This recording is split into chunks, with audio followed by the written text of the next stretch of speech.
Okay, good morning everybody and welcome to the Meerkat Talk this morning here at Call of the Wild Zoo. My name is Lisa and I'm one of the keepers here who helps look after these wonderful mob of meerkats. So yeah, a group of meerkats is known as a mob, and we have a mob of 5 here, very eagerly awaiting their morning snack, which today is some mealworms. Okay, so we have a mob of 5 meerkats here. We have 3 boys and 2 girls. The girls are the slightly smaller and more slender of the meerkats. That's the easiest way to tell them apart. We have ages of around about between 2 years old and 6 years old, but this is a mature, they are all mature adults in this mob. And in the wild they'll live to about 11 years old, slightly longer in captivity. So meerkat society is obviously, the obvious thing that you see is the meerkat up on sentry duty. So it's the stance that we most commonly associate with when we think about meerkats, the ones in our lovely picture at the top here. Now you see that none of the meerkats at the moment are on sentry duty. Now this is because once I enter the enclosure, I become an honorary meerkat. And as I'm the tallest thing in here, they will now be relying on me to keep a lookout for them for any danger. Plus the mealworms are just too much of a draw for them to worry about anything else. It's one of their favourite little snacks that they have. But that meerkat that's normally on sentry duty is a very, very important role, especially in the wild. It's where they will look out for predators, look out for any sorts of signs of danger. And if they do see any danger, they'll make an alarm call, and that's a very specific alarm call so that the other meerkats in the mob know what to do.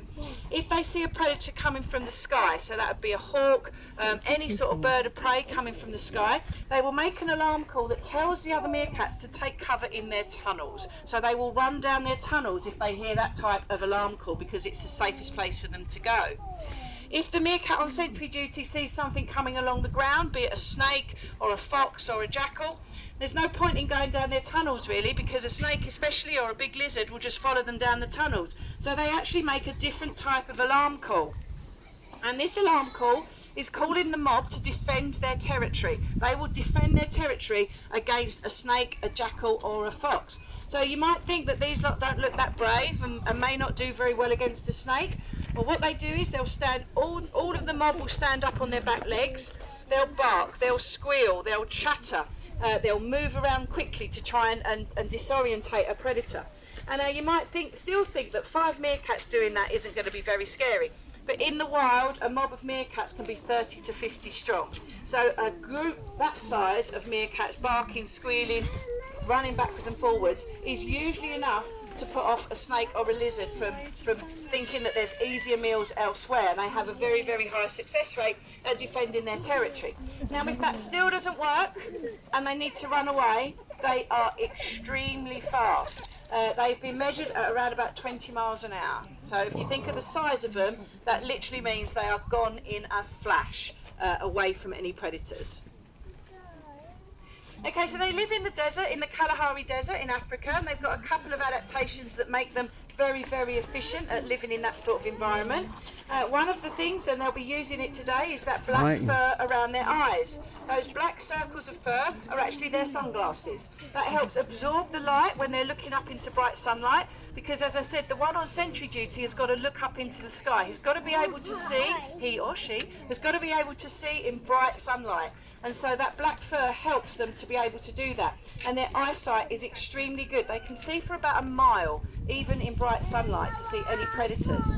Now we have that demonstrated here quite often. We will see one on sentry duty, we will hear an alarm call, the meerkats will disappear down the tunnels, we look up into the sky, we can see nothing.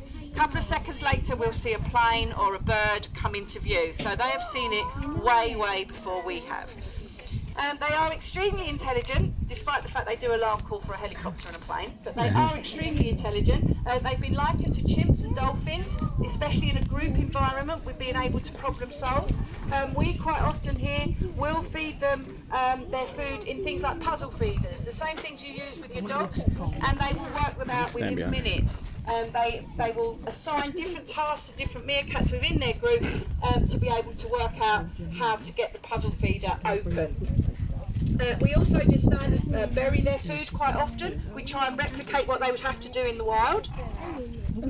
And so we will bury their food for them because they are used to digging out their food. So while we're talking about digging, you will see that there are a number of tunnels dug through this enclosure. This is a natural behaviour for meerkats. They spend about 80 to 90% of their time in the wild digging and maintaining their tunnels. They are extremely efficient.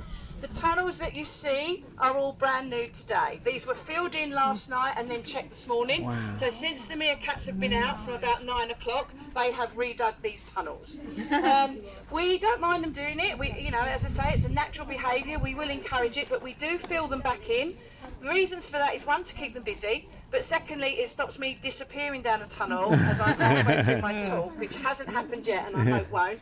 But it is a little bit of boring health and safety for us as keepers to make sure that we don't get our legs stuck down a tunnel. But it's very important for them to be able to dig those tunnels. It's their area of safety, and as I say, it's a natural behaviour.